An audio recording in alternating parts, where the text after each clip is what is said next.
గత కొద్ది కాలంగా లైఫ్ స్టైల్ వ్యాధులు పెరిగిపోతున్నాయి. అధిక రక్తపోటు, మధుమేహం, గుండె వ్యాధులు, కొలెస్ట్రాల్ ఇలా ఒకదానికి ఒకటి అధికమవుతున్నాయి. అన్ని రకాల అనారోగ్య సమస్యలకు కొలెస్ట్రాల్ కారణమవుతుంది. అందుకే కొలెస్ట్రాల్ విషయంలో జాగ్రత్తగా ఉండాలి అంటున్నారు డాక్టర్లు. మన శరీరంలో మంచి, చెడు అనే 2 రకాల కొలెస్ట్రాల్స్ ఉన్నాయి. కొలెస్ట్రాల్స్ కి సరైన బ్యాలెన్స్ అవసరమని డాక్టర్లు అంటున్నారు. అయితే కొన్నిసార్లు తినడం, తాగడంలో నిర్లక్ష్యం లేదా మరే ఇతర కారణాల వల్ల రక్తంలో కొలెస్ట్రాల్ పరిమాణం చాలా ఎక్కువగా ఉంటుంది. ఇది క్రమంగా పెరుగుతుంది. కొలెస్ట్రాల్ను సైలెంట్ కిల్లర్గా పరిగణించడానికి ఇదే కారణం. శరీరంలో కొలెస్ట్రాల్ పెరగడం వల్ల గుండెపోటు వచ్చే ప్రమాదం ఉంది. వాస్తవానికి కొలెస్ట్రాల్ మన శరీరంలోని అన్ని కణాలలో ఉంటుంది. ఇది ఆహారాన్ని జీర్ణం చేయడంలో, హార్మోన్స్ ను తయారు చేయడంలో, విటమిన్ డిని ఉత్పత్తి చేయడంలో ముఖ్యమైన పాత్ర పోషిస్తుంది. శరీరం కొలెస్ట్రాల్ ని ఉత్పత్తి చేయడంతో పాటు ఆహారం నుంచి కూడా కొలెస్ట్రాల్ ని పొందుతుంది. కొలెస్ట్రాల్లో రకాలు. మన శరీరంలో 2 రకాల కొలెస్ట్రాల్స్ ఉన్నాయి. తక్కువ సాంద్రత కలిగిన లిపోప్రోటీన్ అంటే ఎల్డిఎల్ ని చెడు కొలెస్ట్రాల్ అంటారు. ఇంకా అధిక సాంద్రత కలిగిన లిపోప్రోటీన్ హెచ్డిఎల్ ని మంచి కొలెస్ట్రాల్ అంటారు. ఇక లిపిడ్ ప్రొఫైల్ పరీక్ష ద్వారా శరీరంలో కొలెస్ట్రాల్ స్థాయిని వెల్లడిస్తారు. మీ ఎల్డిఎల్ అంటే చెడు కొలెస్ట్రాల్ స్థాయి 100 కంటే తక్కువగా ఉంటే ఎటువంటి సమస్య ఉండదు. మీరు గుండె సంబంధిత రోగి అయితే మీ కొలెస్ట్రాల్ స్థాయి 100 నుంచి 129 ఎంజీడీఎల్ వరకు ఉంటే అది ప్రమాదకరం.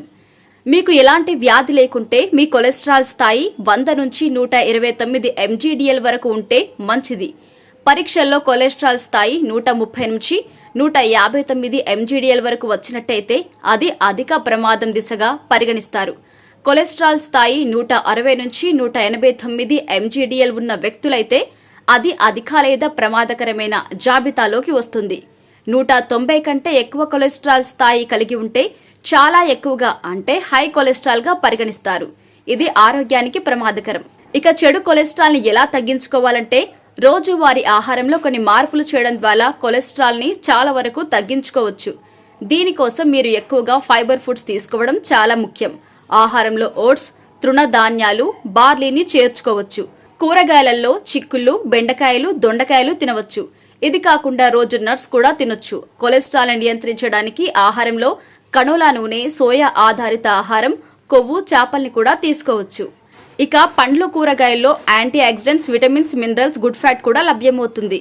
ఎక్కువగా బ్రొకోలీ, పాలకూర, క్యారెట్, క్యాప్సికం, బ్లూబెర్రీ పండ్లు, అలాగే ద్రాక్ష, యాపిల్ వంటి వాటిని తీసుకుంటే గుడ్ కొలెస్ట్రాల్ పెరుగుతుంది.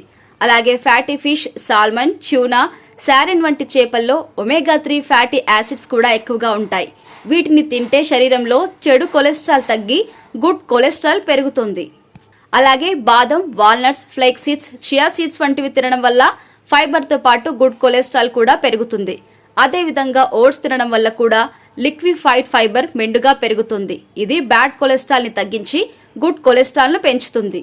ఇక ఆహారంతో పాటు ఆరోగ్యకరమైన జీవన శైలితో కొలెస్ట్రాల్ ని కూడా తగ్గించుకోవచ్చు.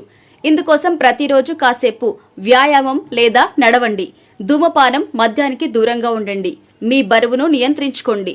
ఇది మొత్తం మీ ఫిట్నెస్ ను కాపాడుతుంది, కొలెస్ట్రాల్ ను తగ్గిస్తుంది.